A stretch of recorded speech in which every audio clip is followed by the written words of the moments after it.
அந்த ஓலையை என்ன செய்திருக்கீங்க இத?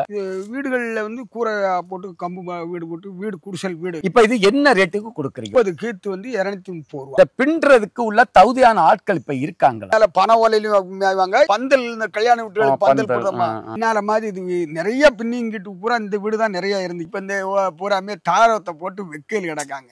நோயை விலை கொடுத்து வாங்குறாங்க. அப்ப உண்மையான ஆரோக்கியம் உண்மையான சுகாதாரம் வந்து இந்த ஓலையை வந்து நம்ம தென்னை ஓலையா இருக்கட்டும் பனை ஓலையா இருக்கட்டும் கூரை வீட்டுல இருக்க இந்த கார வீட்டுல இருக்காது. பனியும் வராது. நீங்க தகர சீட்டுகள் போட்டாலும் சரி அதுக்கு மேலேயாவது இந்த ஓலைகளை வாங்கி நீங்க பயன்படுத்துங்க. இன்றைக்கு இப்ப விலை போக மாட்டேங்க. இப்ப இல்லைன்னா நிறைய ஏகப்பட்ட பேர் பின்னாங்க. இப்ப வந்து இந்த தாரை சீட்டை வாங்கி போட்டு இதுக்கும் விலை இல்லை. ஆகையால் தயவு செய்து எந்த வீடா இருந்தாலும் அந்த கூரைகள்ல தயவு செய்து அந்த பனை மரத்து ஓலையோ இல்ல அந்த தென்னை மரத்தினுடைய ஓலையோ நீங்க வந்து அடிஷன்ல பயன்படுத்துங்க. நிச்சயமாக ஆரோக்கியமும் இயற்கையான ஓலைகளை உங்க வீடுகளுக்கு நீங்க மேற்கூரையாக மேய வேண்டும் என்ற இந்த பதிவையும் இந்த வீடியோவில் பதிவு பண்றோம். நன்றி.